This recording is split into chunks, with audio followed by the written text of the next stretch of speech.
Okay, welcome to the show, everybody. I'm joined by Ron Placone, longtime colleague, first-time guest, man of many talents, filmmaker, vertical filmmaker, horizontal sleeper, political commentator, podcaster.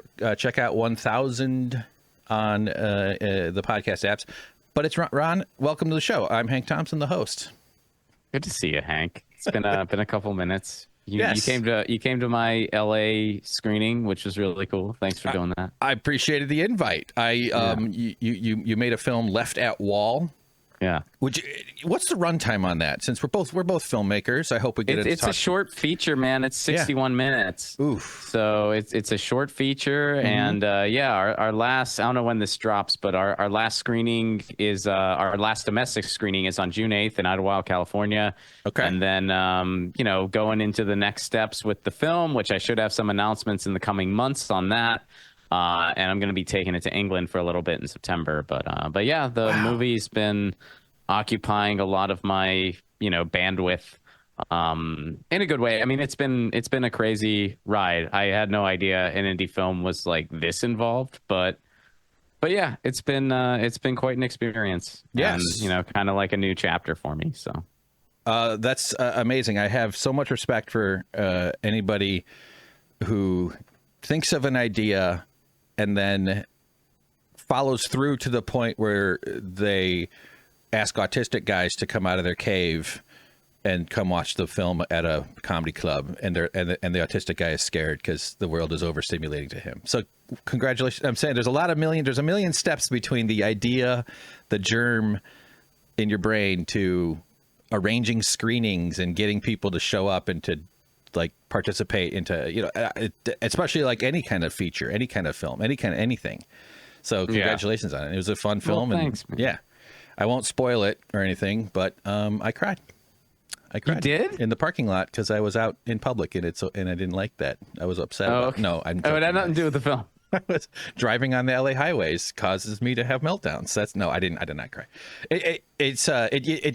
I do have to be dragged out a little bit. I've been in kind of a cave with this whole project I've been doing myself. But so what challenges do you have? Like, what didn't you expect to be so hard about or at least maybe I'm applying the concept of hard to you. Well, you just the whole putting a team together, the funds, and for Left at Wall, I mean, I started that project in 2021, so we also had pandemic stuff that kind of got in the way too. Yeah. So between the pandemic, between people's tour schedules, between team building, between casting, between raising the funds and thinking we were going to have more than we did, and then having to start over, and between all that, before you know it, a handful of years went by. I mean, this whole thing has been a solid 2.5 going on 3-year project, which for a film is actually not that bad.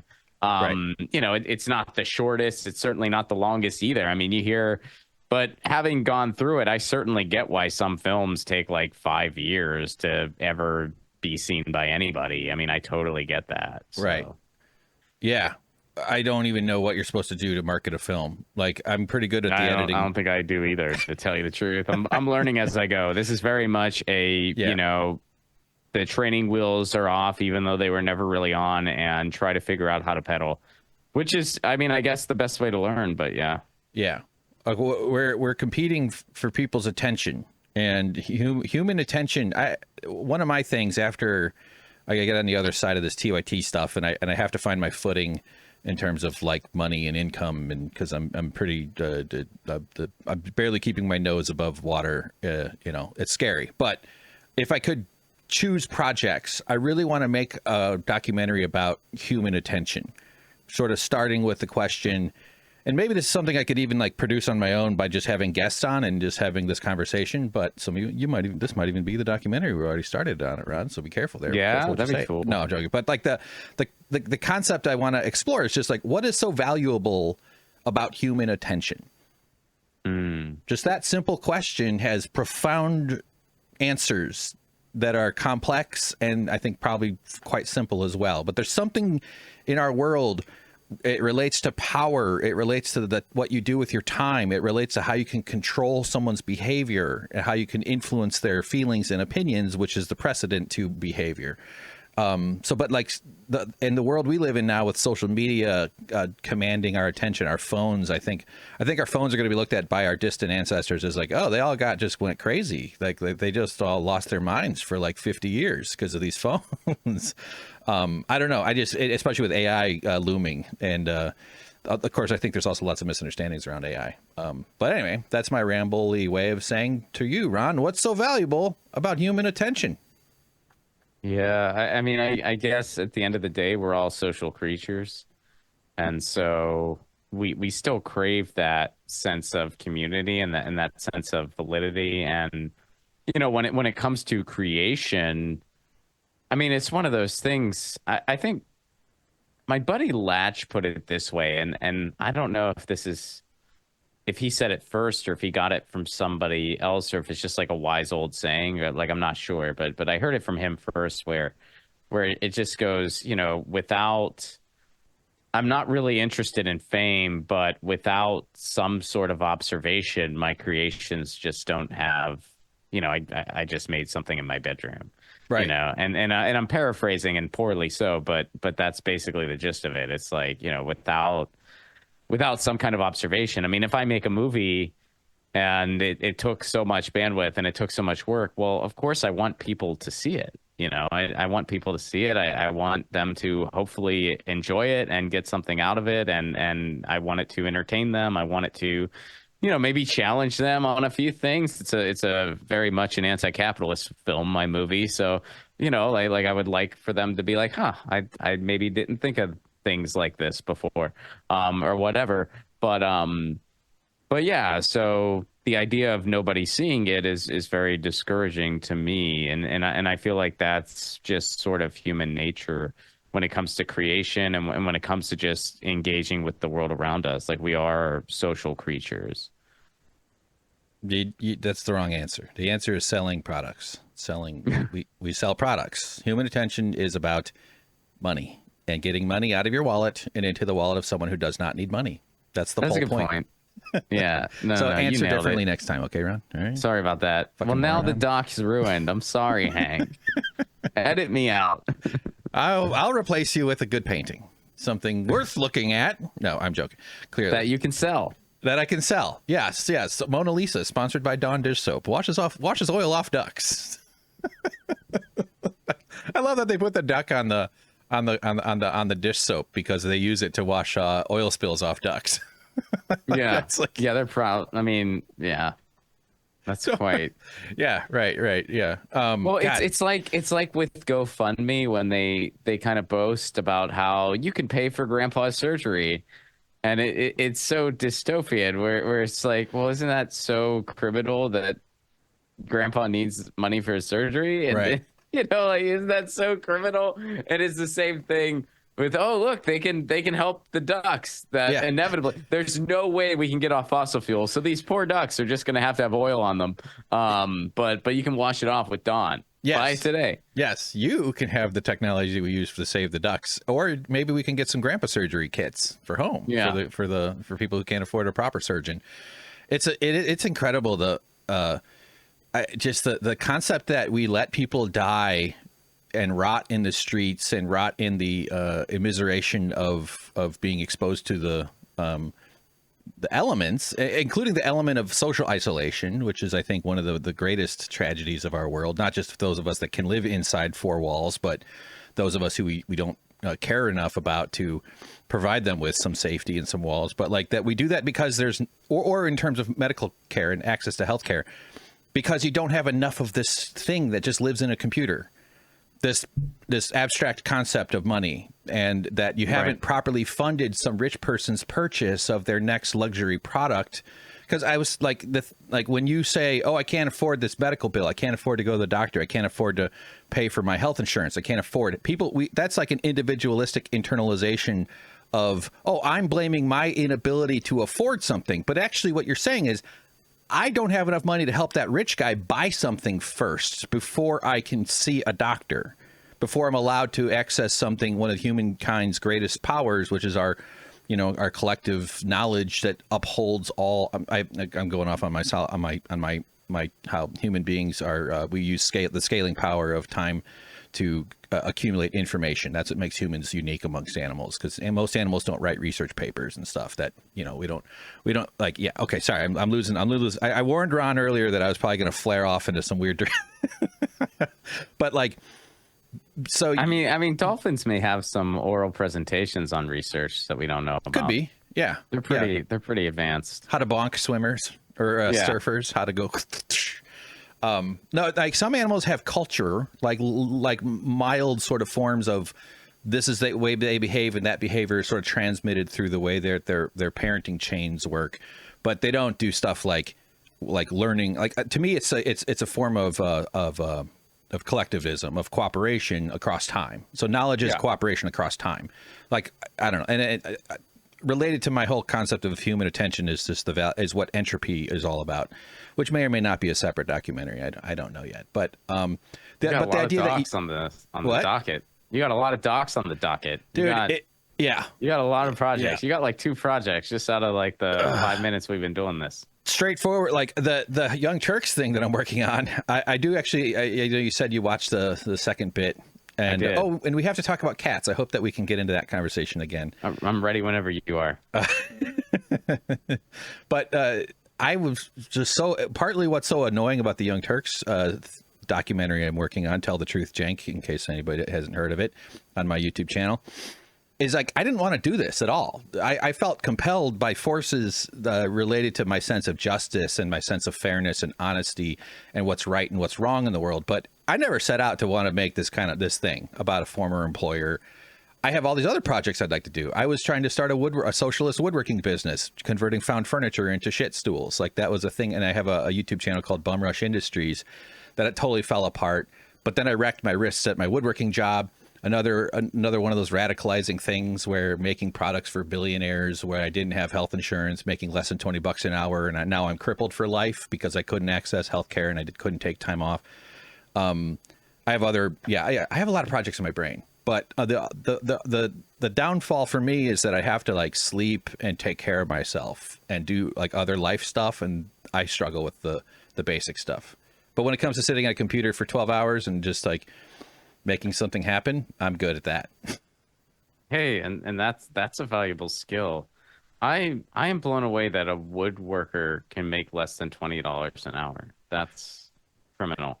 Yeah, I thought so. It's criminal. Let me preface. It's criminal for anyone to make less than $20 an hour. Yeah, but something so specialized that is such like an essential skill. That's wow. Well, it was incredible.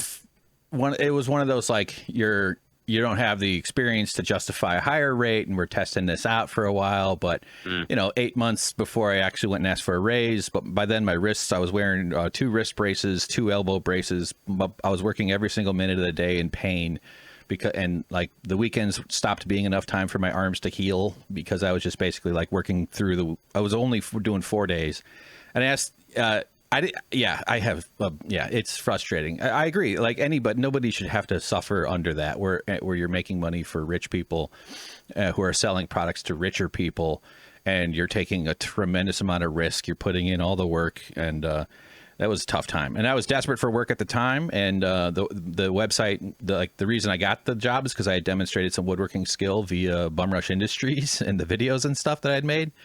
But it's a very classic example of that, like taking one of your hobbies and turning it into a job, and then the job kind of destroying the hobby and also destroying the cartilage in your wrists. And now you have to calculate pain risk every time you put your hand in your pocket. And I can't have sex without putting on a wrist brace, and I haven't had, and I'm unlikely to be having sex anytime soon. By the way, not even that I've tested this theory, but I'm gonna have to be with a woman who like. I wouldn't blame someone who said wrist braces aren't horny. That's not good horny gear. Wrist braces. Okay, we're getting horny. All right, hold on. Strap in my wrist bracelet, so I can grab you real good, like we talked about on our second date. You can make it out like it's like a superhero thing. Oh yeah, that can maybe spice it up a little bit. Go put some little cool spiky bits Like the Iron Man thing. Like he Yeah. has that thing that he fast. You could make it a Tony Stark thing. That would sex it up. Yeah. Ooh, I just thought that's an Iron Man crossover with like a Back to the Future, where he goes back to like the late 1800s and he treats women for hysteria when they're going insane inside their buildings, and he just has a hyper vibration tool on the end of his fingers, so we'd call that Iron Man. Back. Okay, all right. Back to the womb. I don't know. I shouldn't do that. Ron, I watched Frank Azuri. Your shorts, your vertical films, very good. Films. I like the premise, which is essentially summarizes my entire career, which is a guy who shouldn't be hosting a show hosts a show. That's sort of my whole deal, really. I don't know if you think that's a fair assessment of it, but it's a delusional man who's good-hearted, making statements into a camera, and there's something very entertaining about that premise.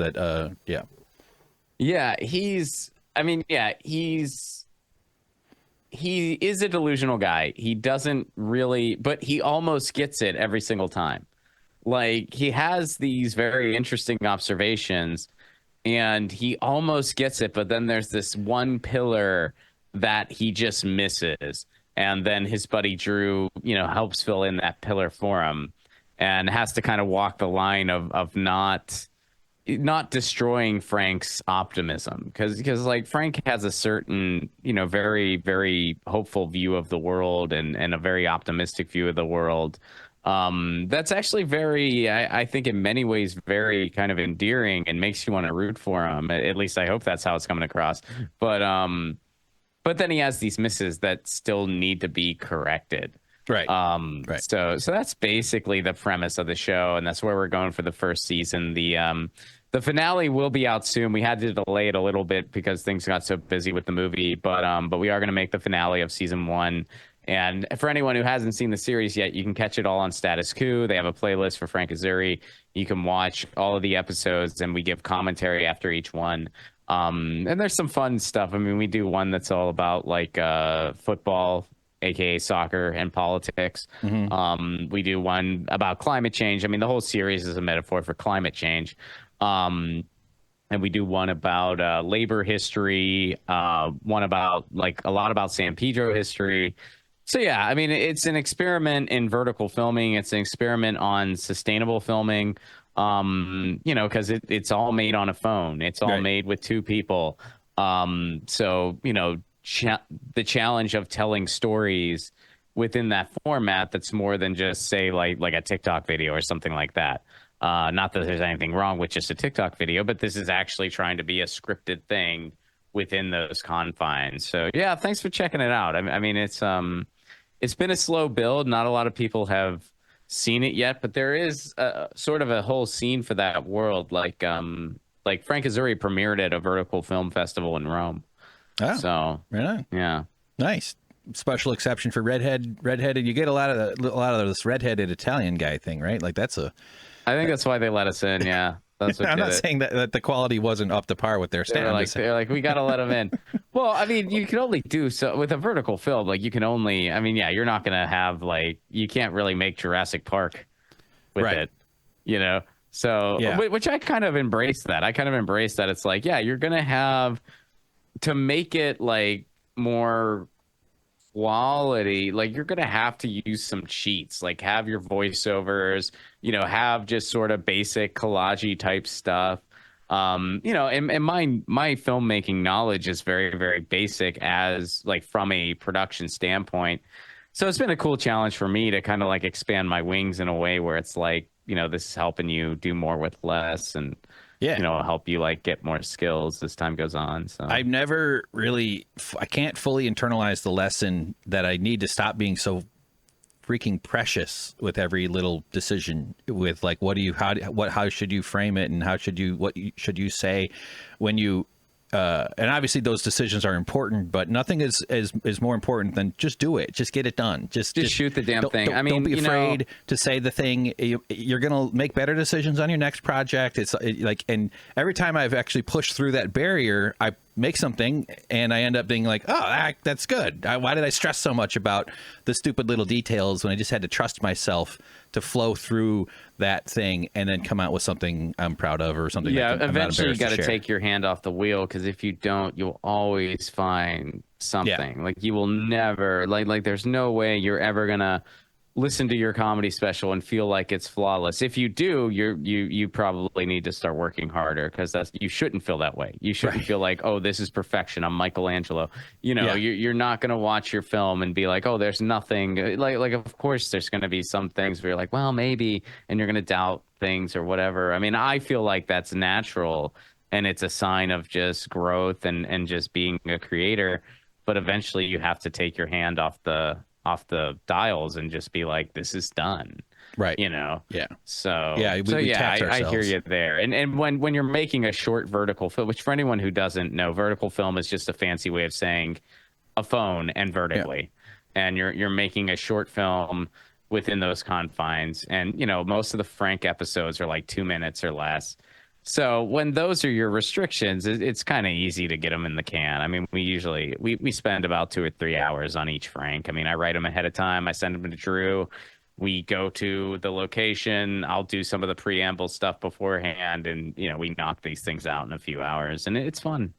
I'm glad to hear that. It'd be weird if you're like, it takes 6 months to get each one of those done. It takes 6 months to get each episode. Yeah, that'd be that'd be a problem. And you got to think, a guy like Michelangelo, long may he rest, big fan of the show, friend of the show, I should say. I don't know if he's friend a fan. Friend of the show, Michelangelo. Friend of the show, Michelangelo. But like, you know, he's got to be like, God, that one little belly button up there, I fucked up. You know, he's probably picking on himself. Oh, for totally. About, like, there's things nobody's about... that skilled who also isn't like super anal about detail.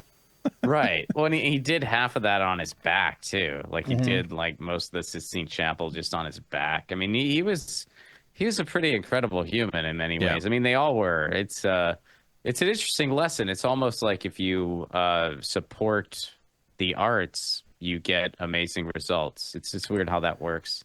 Yeah, it's right. Almost like patronizing the arts might be a good thing for human expression and for just having a quality of life. But I feel like other countries get that a little more than we do. But I don't think anyone gets it, you know, as well as they probably should. But no, it's I could even characterize it as a cosmic, the greatest cosmic crime in the history of art, in the history of anything existing, in the history of consciousness, is that we live in a world where we don't maximize human expression in terms of art, you know? And some of it will be banal. There'll be a lot of annoying DJs, you know? That's like my kind of line about it. But like there's, instead we have such a waste because we have to produce value units for people who don't need any more value units. And these forms of control that have been institutionalized in our economic system. We don't see it as an essential part of life, even though it so clearly is. And yeah, I mean, again, other countries do have it better. Like a lot of countries, they do fund the arts, and it's still not perfect, but it's night and day compared to the US. But here we just don't. And you can see it. I mean, if you're a touring performer, like you will notice a difference in the way you're treated in Europe versus the US. And, you know, the way you're able to sustainably do it over there compared to here. And it's like venues can afford to put you up and afford to treat you well and afford to feed you and afford to pay you a good guarantee. Why can they do that? Well, because they get some funding. Like, yeah, the opera gets more funding than the DIY punk venue, obviously, but the punk venue gets something. And so anyway, I don't want to get on a total tangent there, but I'm with you on that one. Let's ride that surfboard, baby. It's just so frustrating. Yeah. You know, this is a fun little fact before we get off it, but other like European countries and stuff, they typically outspend the US when it comes to art spending. They outspend the US 10-1 on average. And even that number is misleading because the one that we do spend in the US, guess what it's all spent on? The military. So even that one is totally misleading because it's just like what, the military band? What do you mean? Like Well, yeah, like the military band, arts in the military, and then I would imagine like entertaining the military and stuff like that. Okay. I'm not saying there's anything wrong with that. I mean, Right. I have friends that went over and performed for the troops. I would totally do it if ever given the opportunity. I'd podcast But for the troops. Huh? I'd podcast for the troops. Right. We could do this for the troops. Just do a podcast for them. Tell them about how unions are good. Go ahead. Keep going.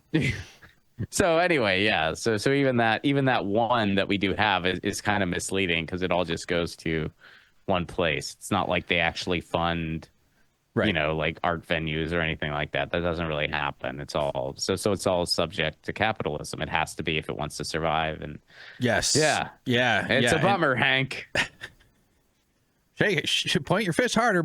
But Shame. The philanthropy part of it too in our world, which is just another way for rich people to off gas their, slack-eyed relatives into jobs and to be on boards and to have fancy dinners and to tell themselves they're being good people by getting their names on buildings and support. I'm running out of time. Oh yeah, sorry, Ron. I don't have this. We're gonna have to maybe restart here at least once.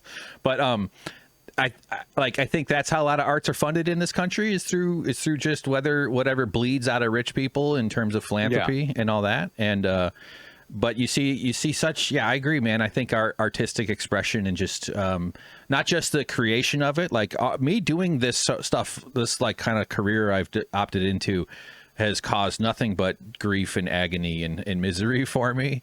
Not just because of the choice of the career, but some of my own mental constructs I didn't fully understand as I was going through my sort of trials. And I hope I hope I'm rounding the corner on that.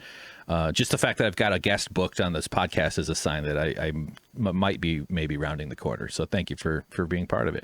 But but it's how I stay sane. It's like I have so much in my head that just has to come out and has to be that, and so much of it never gets out too, so I certainly relate to anybody who has that compulsion or that impulse to paint or do whatever it is, whatever they need to do to express.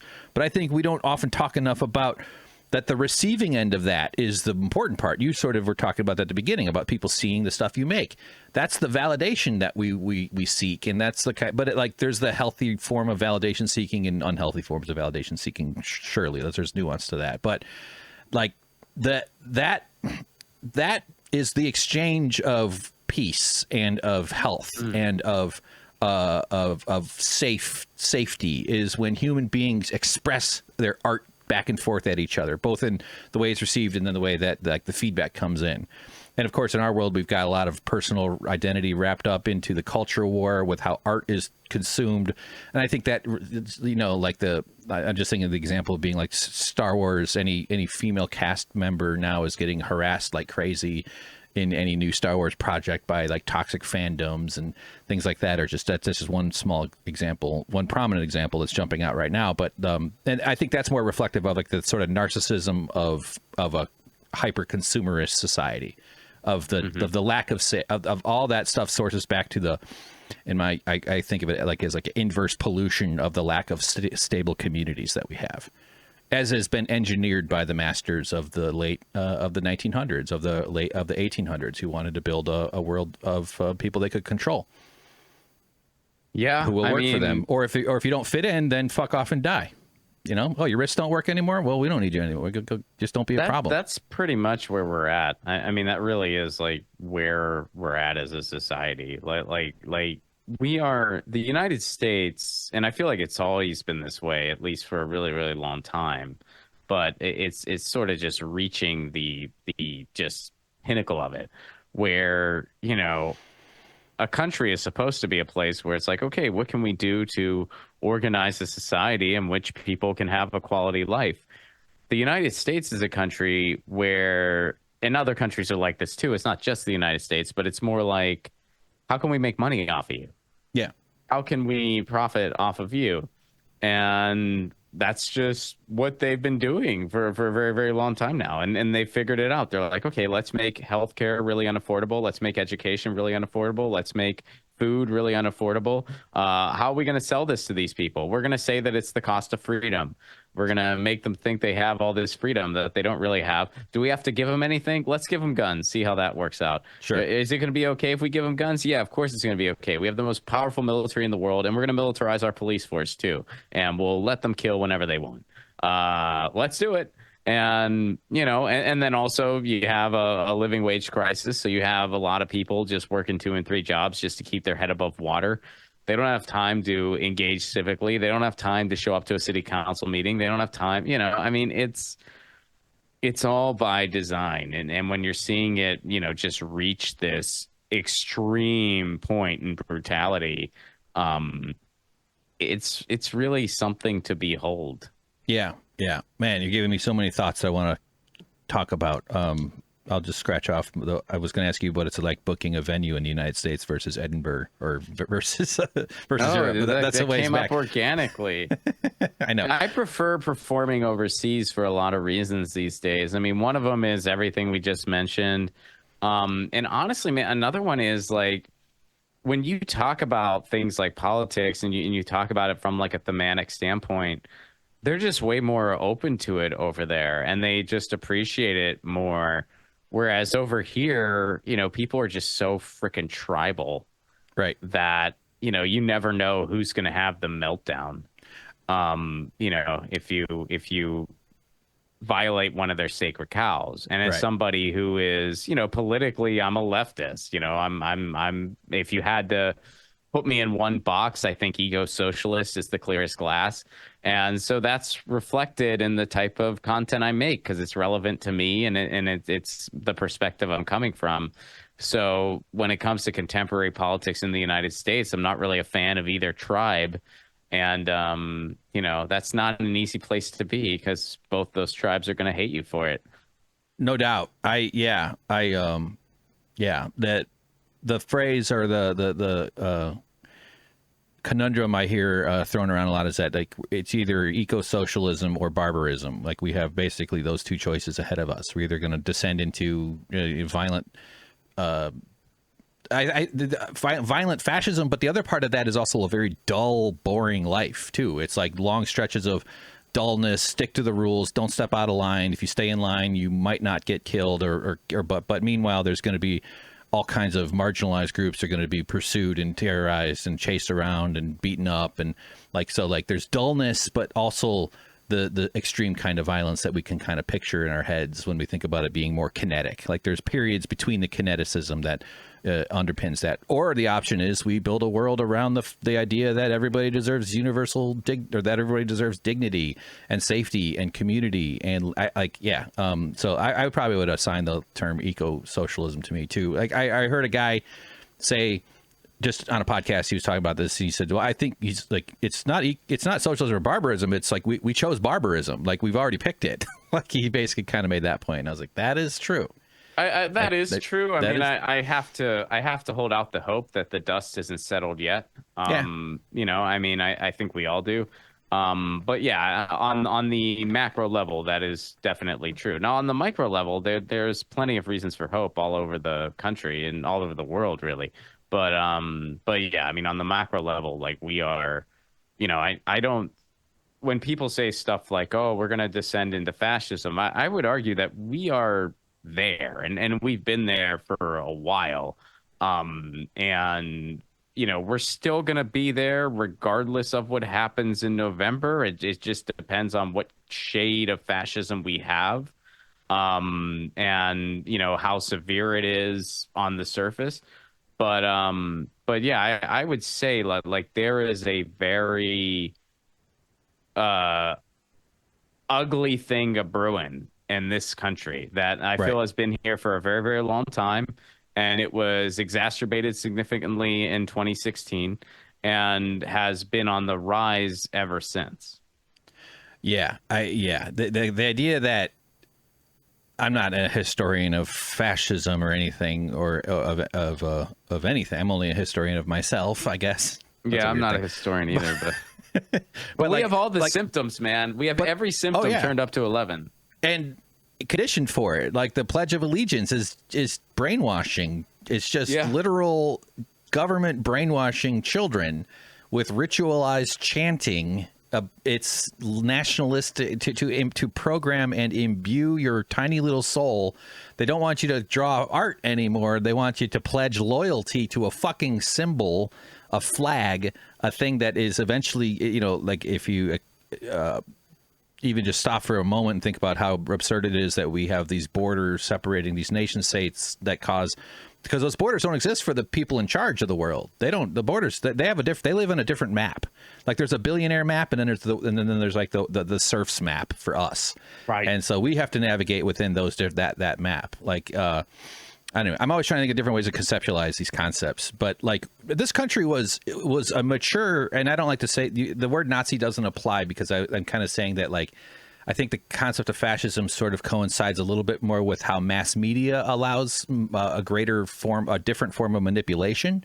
With the advent of radio, maybe is antecedent or precedent of it would have been like the journalist, like the control of media, like yellow journalism of around the 1900s and stuff like that. That concept around then. And so this sort of, but the way information is able to flow in greater, like we've widened the streams of knowledge and manipulation. So I think that's sort of where, like, kind of, oh fuck, hold on, Ron's back. Yeah, so you were saying something about fascism. Great ad for Streamlabs. Yes, I gonna look into something other than Zoom. Well, the point I was getting at is, and I was saying I'm hesitant to say it's Nazi stuff, but America was a mature Nazi empire from its very outset. The colonization of North America, South America, the project Europe for various reasons. But that's another thing that's been entering my consciousness in the last few years too, because I grew up probably similar to you, hearing the bullshit about the founding fathers. Oh, we worship these guys. They spent part of the 1800s building monuments to themselves, carving their faces into mountains, things like that. All that stuff is about mythologizing this empire. And but so I don't think the word Nazi applies to 1700s, but it was something probably even worse. In order to assess that, and I think the comparison. Hello? Okay. Yeah, there it is. Can you hear me? Okay. Yeah, we're good. All right. Yeah, you all of a sudden you just like your volume. It was like your volume just like went down to zero, and then, like a dip, like a woo. Yeah, and then it went back up again. It's this mic connection. I know I have to tap it to bring it back. Okay. That's how. It's like an old Nintendo cartridge. So I'm just saying that like the notion that America was this beacon of freedom and from its outset, the way we're taught that as a child, and then as I've gone through my own political journey, like I kind of like my childhood was like my dad was conservative. We weren't really political, but then like I started thinking for myself at a pretty young age. Became an atheist at age 11. That's a funny story. It's how that happened, but then like I journeyed through that like, oh, I'm liberal. I get into the progressive. 11. Yeah, roughly. Age 11, you were just like, I've read Nietzsche. There is no God. Mm-hmm. Yep. Good for you, buddy. That's right. For me, it was a little, I would say it was like 14 or 15. How much time do you have? Like how are you doing on time here? I'm doing okay. Yeah. Go for a little while because we still have two big topics to get to. Okay. Good. Yeah. I can go for a bit. Yeah. If you let me, I will spend, my podcast usually is 45 minutes of me just talking about how sad I am. Okay. Not really. We can talk about how sad we both are. Yeah. Together. My dream is to be wealthy and sad, and I don't even. I hate wealth. I'm just so tired of being poor and sad. I just wanted to be. It's like, oh, I'm depressed, but I have money. Like that'd be fun. Yeah. No, but yeah. So I guess real quick, when was your 8th? What did you say? I missed it because I interrupted you. I would say like 14 or 15. I mean, I went to Catholic school, so I started asking questions. Like around high school, I just started like a lot of the dogma just did not add up to me. I mean, all like the thematic stuff, I still think is. I mean, love your neighbor, no war, charity. I think all those are wonderful things. But I didn't really see it in practice that much. And then of course like the social dogma, I just could not relate to at all because there were classmates of mine who were my friends and they were gay, and you were trying to tell me they were going to hell like that. Yeah. That didn't sit well with me. I wasn't okay with that. And so yeah, I mean, I eventually just started asking questions. And then, in time, it just led me to the whole thing where it's just like, well, we don't really, there's no proof for really any of this. And like the concept of all these gods are man made, like these are all man-made ideas. So, I'm one of these people, like, I don't know if anything's out there or not, but by definition, I'm an atheist, because atheist just means atheist without a god. And when it comes to your man-made gods, out of all 3,000, I'm not on board with any one of them. So, burden of proof's on you. Like, so I'm not one of those people that I talk. I mean, I used to talk about it more. Like, my first album was called Agnostic Holiday, but I feel like as time has gone on, it's just kind of like, look at the cat. Yeah. Yep, so yeah. We'll talk about her in a sec. Yeah, okay. It's another one of those topics that I don't know if I'd ever say I was a militant atheist, but I definitely, and I've heard people say this too about their own kind of evolution with the concept of, I thought like atheist types, Bill Maher, Richard, like Religulous was a big movie. And so, you kind of go in, and like my brother founded the non-theist student organization at the college we went to. And so like he would do these debates and stuff. And so we were sort of like on that sort of vein. And as time has gone on though, like it's not, I see the whole thing as just this massive social kind of influence thing that has deep roots in human behavior, deep roots in history, deep roots into how community takes shape within different and around the need for community that's very instinctual. So like I've softened much on like that stuff, and it's not something I spend a ton of time even thinking about. I'm glad to live in a country where it's very normalized to just be like, yeah, I don't believe in that shit. It's kind of ridiculous. And like it sounds like you had that sort of heavier exposure to it because you went to Catholic school.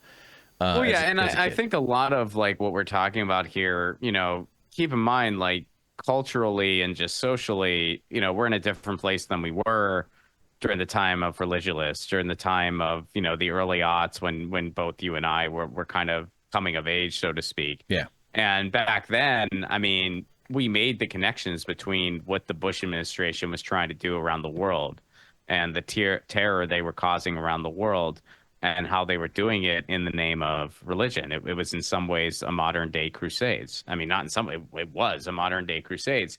And so we saw all that.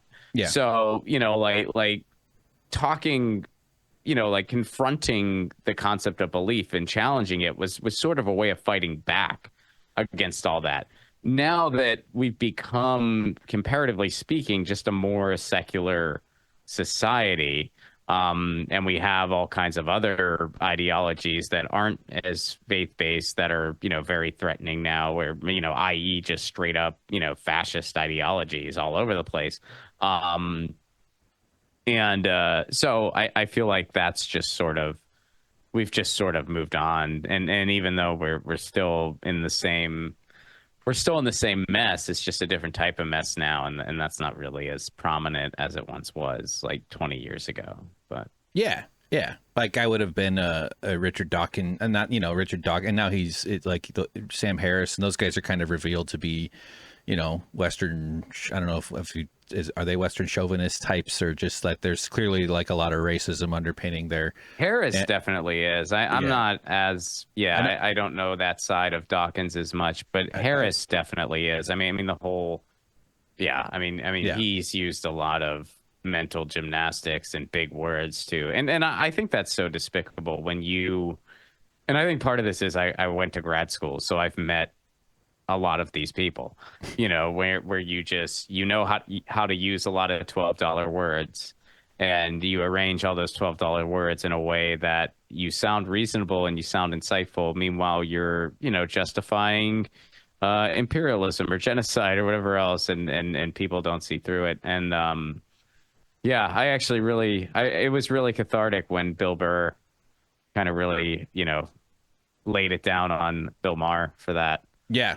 Where he just straight up said, he's like, you're not, like, you just know some big words and you know about obscure things. You're not smart. You're not actually smart. You just know obscure shit that's impressive at your parties. And he was so right on. I can always talk Beatles, and yes, they always, one reason they are prima inter pares among rock gods is that they I've never heard all of those words. Was that 3 words? Was that 2 words? That's Latin for first among equals. Don't you save that for your parties when you're wearing your smoking jacket? I'll tell you, that Bill Maher is really smart. He is really well read. He just said prima paravaris. Prima inter pares. Inter pares. You know what? I'm not the bad guy because I know more. Okay, can we just get That's that? right. Don't Can we make me- just don't make me- Chiron that? Exactly. I'm not the bad guy because I know things. I apologize. You should say, I'm sorry, I'm not stupid, Bill. Point- That's what you should have said. You're right. That's what you should have said. And that was, I mean, we were all Bill Burr in that moment. Like, we were all like, Totally. except for a handful of assholes that still like Bill Maher. But I think most people were all Bill Burr in that moment. Yeah, Bill Maher's really gone somewhere weird, or maybe I think he's always been. I mean, I will weird's say not the right this: word, but I don't have a ton of peeks under the hood, but he is one of those guys. Even people I know who consider him a friend, I have never heard anybody have a good thing to say about him. right. I've just never heard, and like club owners who dealt with him back in the day, they all have horror stories. He was apparently just not a nice guy. And I just don't know anyone who has a positive thing to say about him. And he came up at a time where there were more jobs than there were comedians to fill them. So if you could stand on a stage for 10 minutes, you had a job full time. Right. And, you know, he came up at a time where they were handing out shows like hotcakes, and he had these, you know, vaguely insightful political insights. So he was handed a career.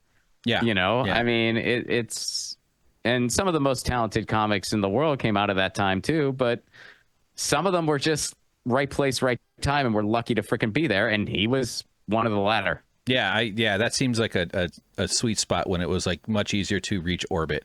It was just like getting off the ground was super easy, and so mediocrity kind of flourished, which is sort of the whole point of like a society like ours. Is like it's not actually a meritocracy. And brilliance flourished too, because you also had to seek it out. Like you really had to seek it out. You really had to be determined. So yeah, brilliance flourished too.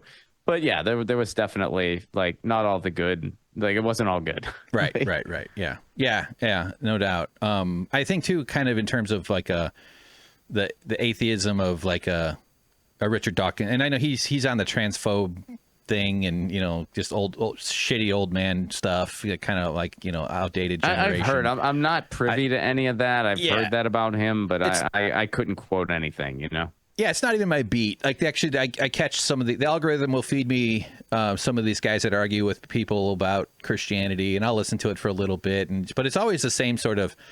It's just very kind of like, all right, this is fine. I think it's good that people are deconstructing Mormonism. There's like on TikTok and Instagram, there's like ex-Mormons, there's ex-evangelicals. It's an important service. It's an important contribution to publicly deconstruct that and to reject that stuff. And, but like for me, like the arguing with guys about God is real, God is not real, it's just all sort of like, this debate doesn't really have any saliency. And for me right now and where I'm at, and I don't really care. I just feel like we're all trapped on the same floating rock together, and we should look out for each other so that we can all, you know, live a decent life and feel okay and feel safe and have, you know, like there'll be so many threesomes in socialism, so many threesomes. But like the dude shit, I had a thought. Wrist bandages and all. Yeah. Hey, maybe someone's into it. It's so fucking annoying. One of my offerings as a man to offer as a relationship partner was that I can fix stuff. I'm like a woodworker guy. Like that's my thing. Is like I just have this very like engineering brain. Like it's kind of like, but I have like. I apply like it's an emotional engineering sort of thing going on all the time, which is it's sort of a nightmare. But but I'm really good at fixing things, and now that it's like I can fix your sink, but I can't now. I can't like do that. I used to always pride myself on being I could fix whatever the fuck you need. I got all the tools. I got YouTube. There's nothing. I got the confidence. Let's do it. You know. Yeah. Then we'll have pizza, ice cream, and then you know. Carbohydrate coma that prevents us from lovemaking. What was I saying though? Richard Dawkins. Oh, yeah. So part of the evolution away from like during that period of the late '90s, the early is that Lucy? This is Lucy. Star of Left at Wall, Lucy. Yeah. Not to spoil the plot or anything. She's in the movie. Yeah, that's fine. Yeah, I know. I went at the screening. I actually asked Ron if anybody wants a cat. Yeah, that was Your question was epic. I was really, Ron, you let me down, honestly. Let me finish my atheism thought, then I'll tell you how you let me down. Okay. The mapping of power shifted my view. Like as my political evolution evolved, I was in the mid 2000s. To touch on another topic we hope we're going to get to is the Young Turks. I started watching. There's very little progressive content to consume, so Air America kind of filled that gap. And but mapping power changed a lot. Once you sort of like work your way out of that. I'm an angry atheist, and it says God is because, like I say, I think there's some rightful umbrage at the way religion has its negative effects and its claws into power, and I hope that project keeps going on. It's very important. But how we map power when you start to really experience corporate power and wealth acquisition and wealth concentration, that's the real stuff. And the actual God we have to finally slay is money, the fucking thing that we are forced to worship. It's an involuntary religious relationship with this fucking stuff that causes so much harm in our world, in my opinion, in terms of its ability to, you lose your mind if you have too much, you lose your mind if you don't have enough, and you spend your entire life, worshiping it in the form of it affecting your behavior, such as which soap do you need to buy to wash the oil off your ducks. Right. So anyway, and I'll tell you my atheist story later too, how I learned that I was an atheist, because it's actually, it's not that complicated. Do you want to hear it? Yeah. Let's do it now before we get off topic, because we're not going to remember later. My brother was reading the Bible. We weren't particularly religious like you were. We were like waspy Midwestern white fuckheads. You know what I mean? Like Christian. I mean, we weren't like uber religious. We were mostly. My family was mostly just buffet Catholics. Buffet Catholics, meaning like you just pick and choose. Because like my family was not. I mean, like I've told this story on 1000 before. Like my mom, taught me. Like we had these family friends of ours who were a gay couple, had been friends of ours for like most of my life, and my mom taught me about that. Like my mom, because I was a little kid in school, and I came home one day and I referred to something as gay. I said that's gay because I didn't know any better, and my mom confronted me about it and brought up our friends, and she said they're gay, and that was how I learned, so yeah, like we were very much buffet Catholics, where it's like, well, we don't take this stuff, but we take this other stuff. And, and for me, I just thought, well, why be on this team? Right. like look at all the terrible stuff that has happened. Why be on this team? And the answer is, like, I think you nailed it. The answer is a sense of community. Yeah. But now the newer generations, they're getting their community from elsewhere, which I think is a good thing. And that's why we're, slowly... Right. We're more of a secular society, comparatively speaking. Not that all the stuff we've talked about doesn't still exist, but it's not what it was in even just 2004, Right. So and I think humans also need ritual, and we need rituals bind, especially like as you generate, there's every culture seems to have its own sort of like coming of age or puberty ritual sort of thing, but not just that is alone, but like so it does certainly obviously tap into that community need. But as a secular society, though, we should create space for these rituals, which is among the things that I think humans would do naturally if we would allow communities to develop, which the corporate project is designed to prevent communities from developing, the suburbs being a really wonderful example of how that works. It's about dosage. But so you were kind of a buffet. I like that term, buffet Catholics, but you were going to Catholic school.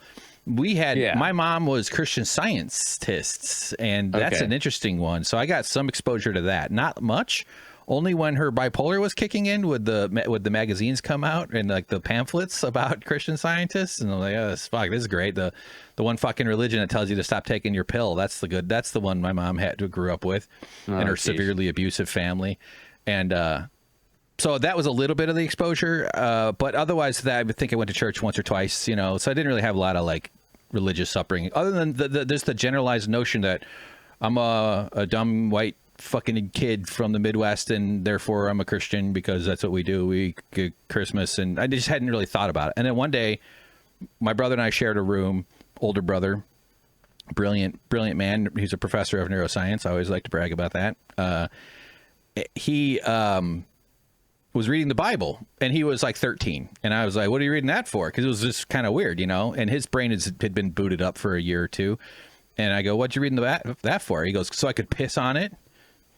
And I got offended. It made me like I felt an offense at that. I really remember this moment in my life, but I had this self-awareness to be like, why am I offended? Like I didn't understand. I couldn't figure out why I felt offended. That like the mystery. It was a mystery, but it was also like a dead end. And I was like, what the fuck? And so I just thought about that for like a month. And within a month of thinking about why I was offended, I decided that there was no God. Interesting. Yeah, I was like, well, there you that's go. some bullshit, because it never seemed clear to me that anybody who called themselves religious wasn't just telling themselves some silly story. You know what I mean? I kind of always had this kind of skeptical, independent brain anyway, but I was just like, why am I offended by that? That's weird to be offended by this thing because my brother said he wants to piss on the Bible by, so yeah. So then we would pee on the Bible ritualistically every day before work. All right. So Ron, my lighting has changed. I no longer use the app because I'm worried about cybersecurity. Okay. Everything is stealing our data at every time. But as I'm pointing behind me, which by the way, my background really represents my brain compared to yours, your background, a stark Mine's blackness. You're like you look like you're filming from the set of Tron when the lights are off. Yeah. Whereas what I look like is a guy with ongoing mental crises at all times. And so there's a cat back there that jumped out. And by the way, Ron, when I get you to adopt this cat, you get all this gear. That's a heated cat bed. Yeah. It's I beautiful. know this has been our ongoing thing. Like I think you need to keep the cat, and No. you really don't want to. I can't. I'm not a cat guy. So to quickly, this cat was dying outside my building, almost like 2 years ago, like 18 months ago ish. I couldn't stand seeing that. So I brought out some food. I actually filmed a bunch of it thinking I'd make TikToks because I'm a fucking narcissist, psycho content creator guy for whatever reasons. But I have made a video of it that is actually quite interesting, and I need to finish that and put it up. But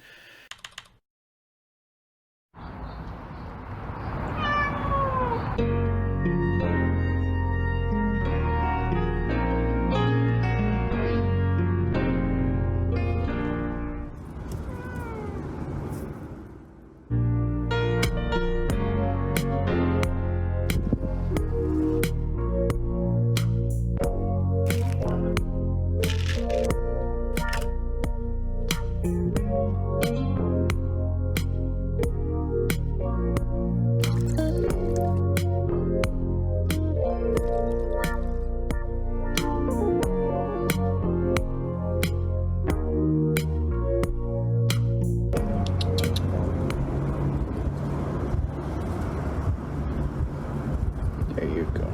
That's nice. You're sweet. You're sweet.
I started feeding her, and the moment I fed her the first time, I knew that I had started a process that I didn't know where it was going to go, and I felt a lot of feelings and emotions and bonding with the cat. So I started feeding her every day.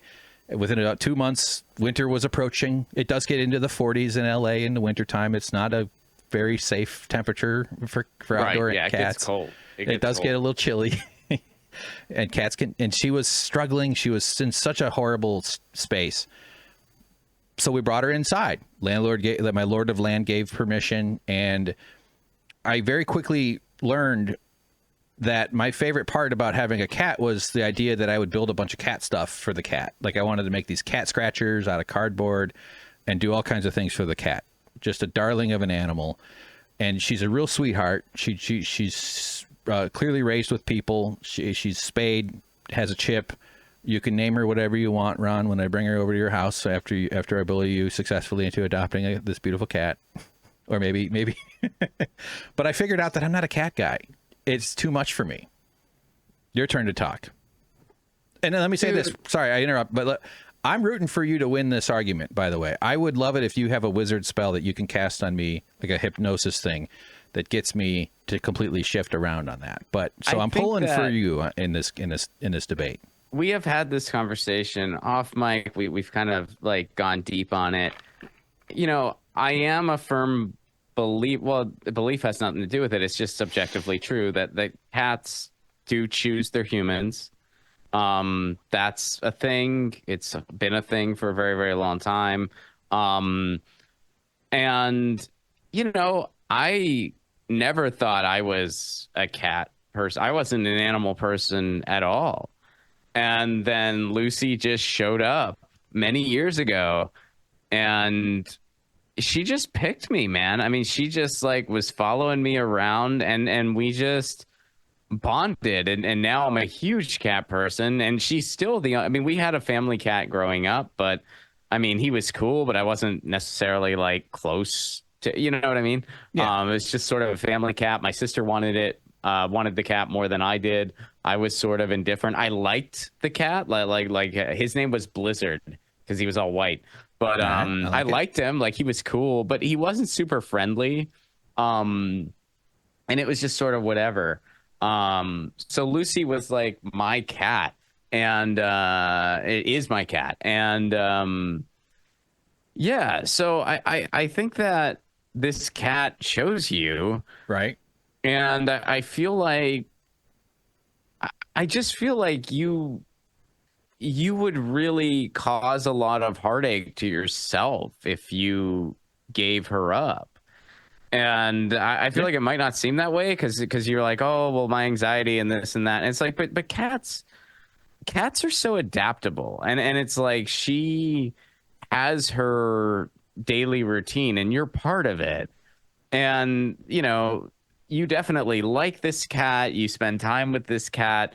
That relieves stress. Even if you can't feel it right away, it actually does help. Like a cat's purr is helpful to humans. There's a lot of research that backs that up. It's kind of healing to you. And I think that even if you don't, and I know you do realize this because we talked about this, where you're like, I'm going to be so sad when she leaves. And it's like, I will say, I think you're going to be more sad than you realize. I think it's going to bring you more pain than you realize. And I feel like it's just a decision away from not being an issue. And I feel like a lot of times something like this, it sort of helps like narrow one's purpose. I'm not suggesting you don't have purpose or anything like that. You certainly do. But no. Well, you do, but you know what I mean, where it's like this cat will, I think will kind of like push you in a positive way when you say, this is my cat. And does she have a name? Eva. So you've named her. Yeah, so but I call her Kiki Cat, the Kikiest cat. All right, well, you've named her. And so I think that if you just decided today, this is my cat, I think that, you know, things will start getting better for you. Right. And I know there's all kinds of things like, oh my God, I don't have this, I don't have that. And I'm not discounting any of that. Like I'm like, it costs money to have a pet. Yeah, that's true. You know, it takes resources. You have to feed them. You have to, but most of it you're already doing. You're already doing most of it. This cat eats. This cat shits in a box that you clean. True. You know, I mean, there's vet appointments and stuff like that. And I don't do know where those. you're at. Huh? I don't do those. I can't afford that. I have to borrow money to do anything for the cat. But go ahead. But yeah, I mean, so that, you know, like that'll come. I mean, it's like, it's one of those things. I mean, dude, I lived in a car for a little bit. Yeah. And, you know, I had some help when I first got Lucy. I was a broke college kid. You know, my mom paid for her to get spayed and paid for her first vet visits, you know, and I mean, I just feel like, and I'm not trying to discount that it's like finances are tough, but Yeah. I feel like when a cat chooses you, there is a reason, and that sort of thing will work itself out. Okay. It didn't work. Because I mean, it's not like you need $1 million to have a cat either. I mean, you know, certainly like not. But you shouldn't have to borrow money to buy food for the. But like the money side of it is definitely a stressor, and that's an overall stressor in my life, and it's been hard. I've had a really difficult time with accessing funds, and I'm fortunate that I get some help from my dad in terms of like he doesn't want me to starve. And my roommate allows me to take on rent debt, basically, because it doesn't, you know. But so I do have to borrow. It's just, and this is just a small argument of it. Like, it's very irresponsible to have a cat when you have to borrow money to buy food for the cat, and because it also means that I'm neglecting the cat's needs in terms of like getting vaccinated. She needs to go to the vet one more time. I could probably ask my dad first a few, but vet bills are really expensive. So it creates a lot of stress, the money stuff. And that's kind of obvious. That's sort of the surface stuff and pretty, you know, and I grew up with cats. I grew up with animals. I worked in the pet business, although I did fish and stuff. But, so like I thought that going in, and I felt a lot of very intense emotions. I still feel those intense emotions. And for the cat, and the reason I have to get rid of the cat is, first of all, I've tested this theory for over 18 months. So it's like if the thing you're talking about were to work, it would have worked already, I think. How has it not worked? Well, because I still have daily stresses. I go into anxiety spirals about, like, the last thing I want to do after editing or doing something in my, you know, with my projects, if I'm even of the energy that day to even work on stuff, because I'll have these collapses of energy. In autistic parlance, we would use the word spoons to describe kind of like, I'm out of spoons. I can't do it anymore. I'm sort of cooked, and I'm in a state of autistic burnout. That's actually, I think, the kind of factors that I should try to, or, you know, like I would hope that I could communicate to you as far as understanding this whole thing. Sure. But because what happens is that I go into these repetitive hyper thinking spirals about the fact that I know that this cat's not getting the attention and the love that she deserves. I can't give her, and she's very undemanding. She's really gentle. She's quite easy to please. She cuddles in the mornings. We cuddle in the morning around 4 or 5 a.m. and it's hard for me to sleep when we're cuddling. Oh shit! Fucking Zoom's running out of time. So like, but I end up in these things, in these like hyper loop spirals where I just start thinking, I'm neglecting the cat. I'm neglecting the cat. I'm neglecting the cat. She's sitting behind me. She's sitting behind me. It's just, and we're like, my roommate and I are bedroom nerds who want to keep our doors closed, and so we don't have a regular household where we're just running around and then we go to bed and we get up and we have the whole house to ourselves. You know, like we just kind of keep our doors closed and mind our own business, and we watch movies. Something, you know, it's not a great situation for the cat overall, and I end up with these I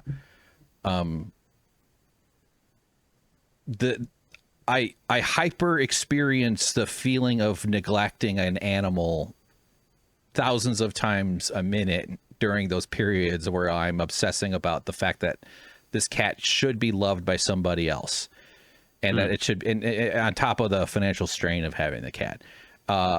And then I'll wrap up with this, is that like the most important thing in my world in terms of where I am mentally is sustaining my attention tunnel.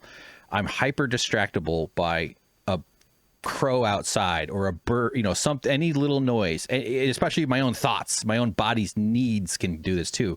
But the phrase attention tunnel came to my awareness in the last several months. And when I finally build my attention tunnel, it's this myopic thing that is kind of common among autistic people, is that when I can get focused, this is what makes me such a good video editor. And when I do woodworking, I end up in this space too, because I'm using the parts of my brain where I'm like doing I'm functioning in a way that it comports with the way my body is designed, the way my nervous system is designed to work. Because it's the absence of all those other problems that are caused by the executive dysfunction that comes with this kind of thing.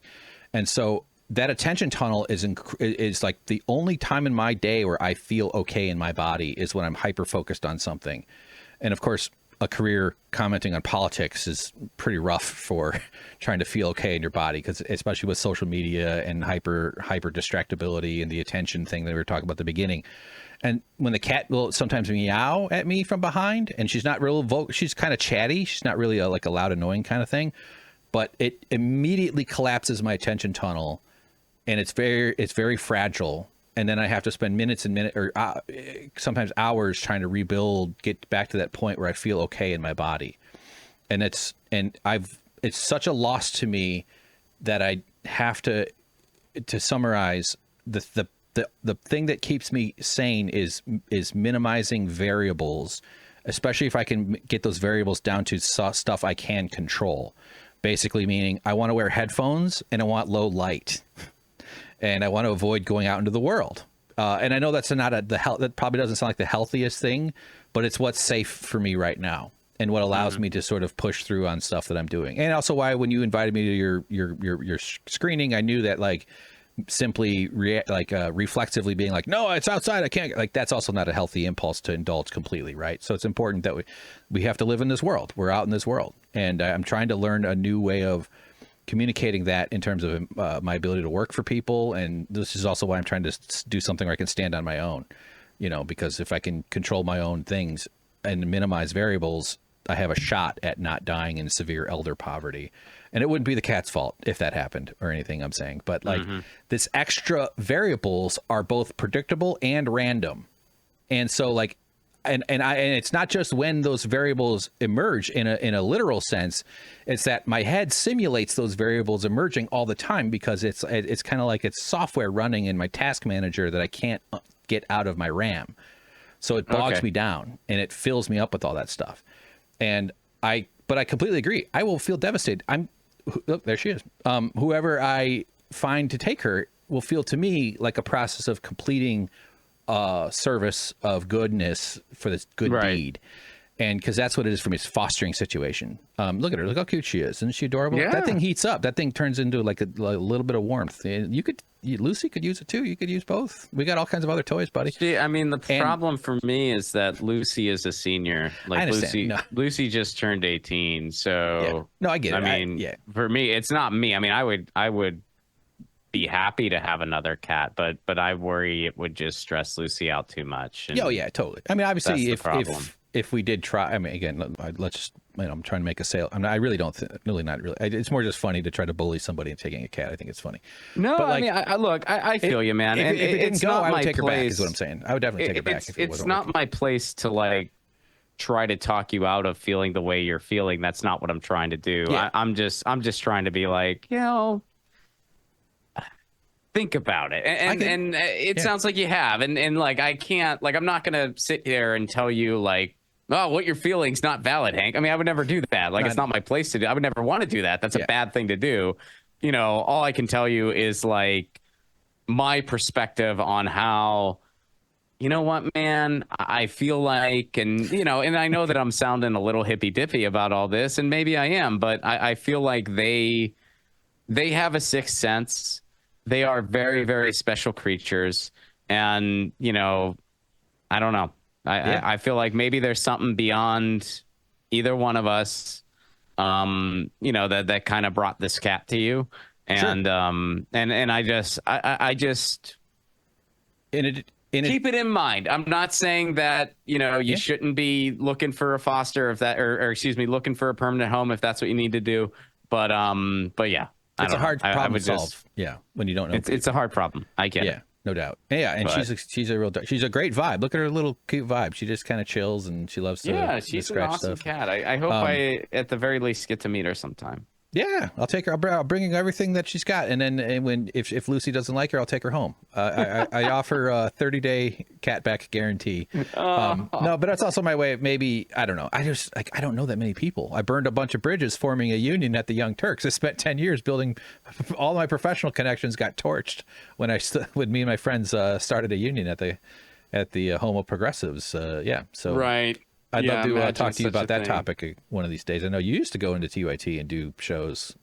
Aggressive progressives, yeah. Yeah. Used to do aggressive progressives. Used to do some of the other stuff too, and yeah. I mean, I feel like we should wrap this up. Yeah. But Yeah. yeah. But it's watching your documentary has been very eye-opening, and I'm glad you're doing it. I know it's not easy to do, and it's not a great position, and I understand also the risks that you're taking on, but I'm glad you're doing it, and I hope that more people see it, because like there's still so much of that story that just hasn't been told yet. Right.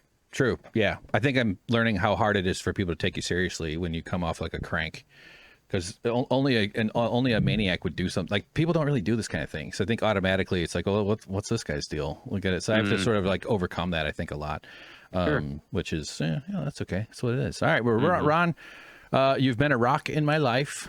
Thank you for allowing me to wash upon your stable shores. Well, No, thanks for having me, man. This was fun.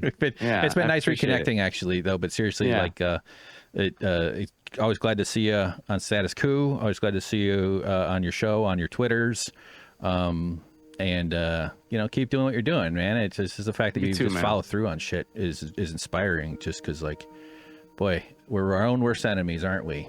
Yeah, you too, man. And I'll mention everybody, please follow me on social media for Yeah. the updates on my movie and when the world can see it. Yeah. And all friends of Ron, let him know that you'd like this cat. I will drive up to 5 hours. And even if I can sleep on your couch overnight, if you're like Northern California, I'll do that too. There you go. And I'll cry. You'll get to see I'm a rooting grown for man you. sob on his way back to his Prius. All right, Ron. Love you so much, man. I'm going to click right, off now. Thanks for having me, buddy. Can I call you on the phone?